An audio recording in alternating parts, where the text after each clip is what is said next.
Tens of thousands of federal workers here in the capital are still looking for clarity after the government announced its plan to cut thousands of public service jobs. And the union is warning the move will make life harder for everyday Canadians. The federal budget includes a plan to reduce the size of the federal public service by 28,000 jobs by 2029.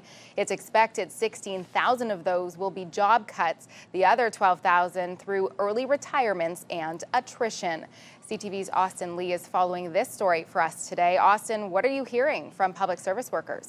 Yeah, Katie, it's really a mixed bag of reactions, but for the most part, public sector workers that I spoke to today are still in wait-and-see mode. Some, however, are excited about the idea of retiring early through new incentives that were laid out in the budget. Others are worried they could soon be out of work. There's a lot of confused and upset people, and some of them are experiencing this for nothing. We just don't know.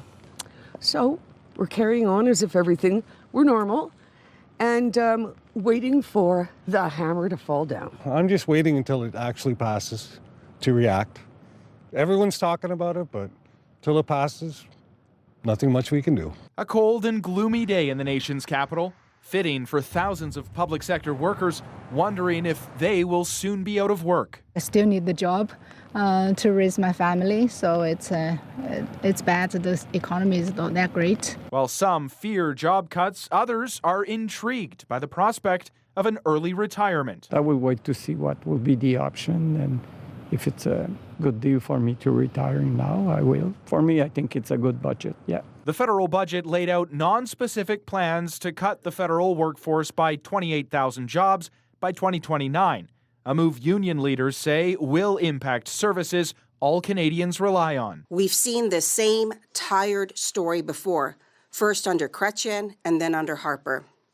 They cut tens of thousands of workers, and then they are forced to hire them back again when public services fall apart. The Prime Minister disagrees, arguing the measures announced in the budget will make the public service more effective. We're making government much more productive by right-sizing, cutting red tape and wasteful spending, and adopting AI at scale.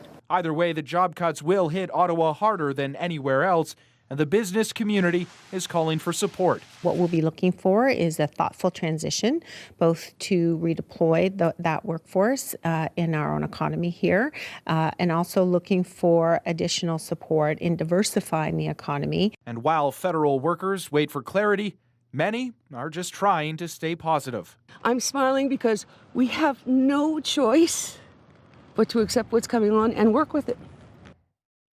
Now, Ottawa's Mayor Mark Sutcliffe, he's also highlighting the need for the government to provide some more clarity here, pointing to the current feeling of uncertainty that's really permeating right throughout the city.